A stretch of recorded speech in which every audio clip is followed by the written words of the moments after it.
Here we are in the Adobe booth talking to Victoria Neese of Adobe, talking about the new Premiere update and what we got in the April 2019 release with Adobe Premiere. Now, Victoria is the After Effects project manager in the motion graphics side of things, but she knows Premiere very well and also knows how development goes. So give us the three highlights you think in the new Premiere. The number one feature this cycle around, and it's one that I really love, is we call it freeform view, and it's a new way of looking at your project panel and organizing your clips.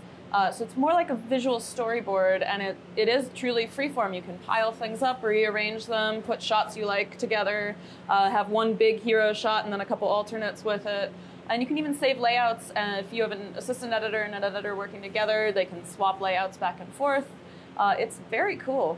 Well, we've always had an icon view and that you can scale the sizes of, but that's locked to a specific grid. So this is, like you said, it's freeform. You can move things around, stack things. Your hover scrub still works through the stack, which is really, really nice. I'm curious, do you know where that idea originated from to move to this freeform view? Because other tools have the ability to sort of freely move things around, but the scaling, the stacking and all is a bit, there's a few things that are kind of unique to it.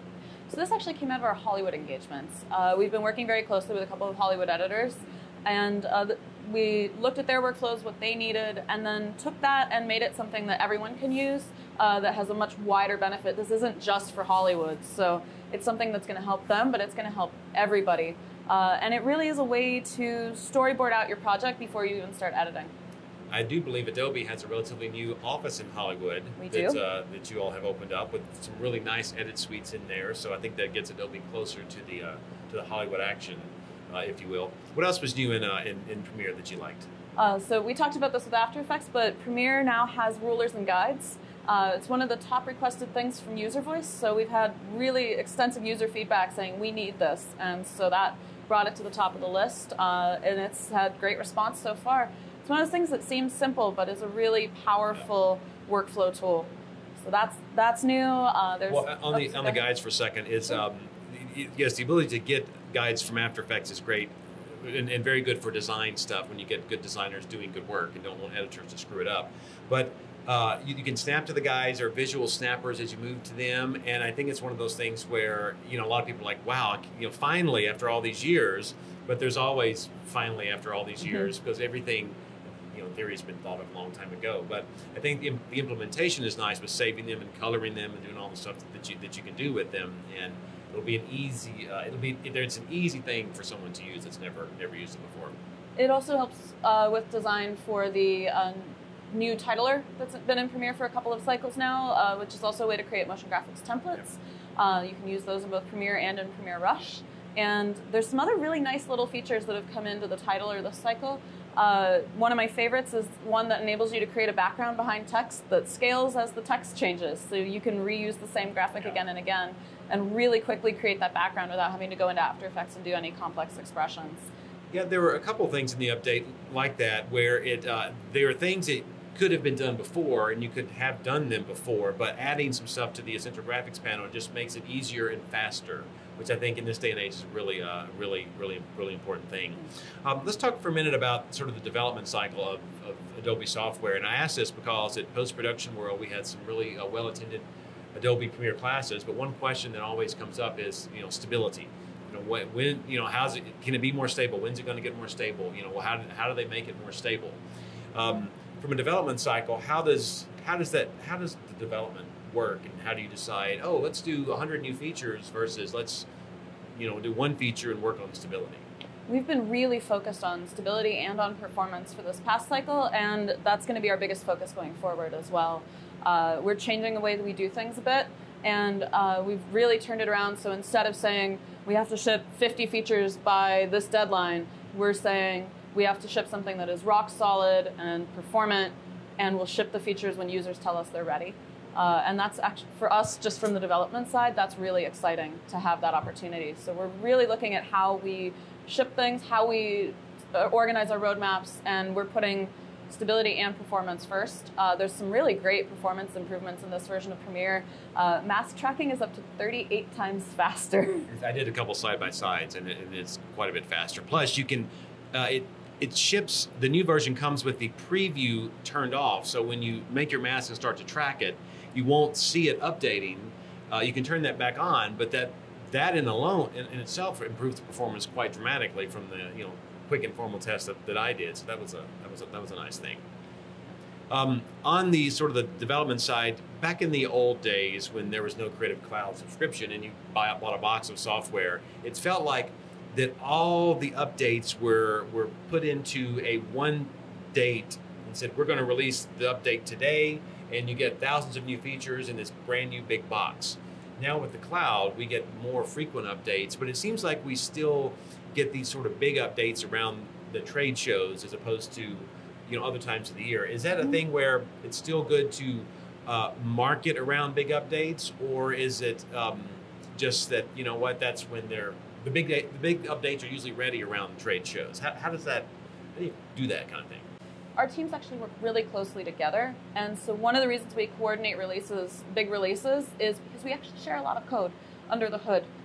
Premiere has the After Effects engine built into it to render motion graphics templates. Premiere, Audition, After Effects, Character Animator, and Premiere Rush all have this shared foundation, and so we need to coordinate in order to release at the same time for things like Dynamic Link to work.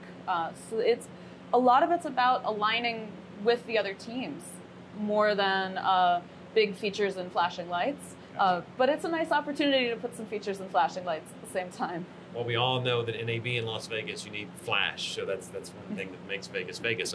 You mentioned Rush. Rush is, and I've always wondered to ask this question, is Rush sort of Premiere code scaled down, or is Rush new code, and as things happen, it gets put into Premiere? It's a bit of both. Rush started as Premiere with a new skin, but Rush has become its own beast, and now there's things coming from Rush into Premiere as well. We're all working together both directions. The project format in Rush is team projects behind the scenes. So in many ways, we've reused... I did not know that. We've reused things that were built for pros or for specialist pros, and instead it's for a new kind of user who's working often as an all-in-one. They're shooting, they're cutting, they're adding some color and titles and audio fixes, and then they're publishing themselves. So it's somebody who, they're just as much of an expert, but they go broad instead of deep. Does Rush have the same team behind it that a Premiere and After Effects would, with a project manager and I don't know what the team is like, but does it have its own team, or is it kind of the Premiere team doing this thing? Rush is actually a bigger team. They have a ton of people right now because they're growing so fast. Wow. And they really need to respond to their users. Breaking news. Yeah. So I guess it's been very successful as far as, have you seen much success, and I don't know if you can get into numbers, with the Rush-only Creative Cloud plan? So I haven't seen the numbers there, but I can tell you that we've seen a tremendous amount of adoption for Rush really quickly, and particularly on mobile. The fact that you can actually edit on your phone, that's exciting even for pros. A sizable chunk of the people using Premiere Rush are Premiere Pro users who want to go out in the field. They want to cut something quick on the fly, and then they can go back to Premiere when they get home and import that project straight into Premiere. It's all linked up. It's all one format. Well, I can tell you that the PVC coverage this year is being edited in Rush, which thankfully was one of our sponsors, and the editor working on it I think he's been totally converted, because it's great because you can see someone who knows another tool or works a lot in Premiere, that he was able to sit down and jump right into it, maybe with a little bit of skepticism, and say, you know what, it's perfect for what we're doing here on something like a trade show with this kind of quick turnaround. So this is exactly what it's for. Any last thought on what next year? What are we going to see next year in After Effects and Premiere? Ooh, I think you'll just have to stay tuned there. We have some really exciting stuff in the works. I'm very, very excited about what's going on behind the scenes, and things are gonna get faster and better, and we're really focused on workflows that help people focus on the fun part.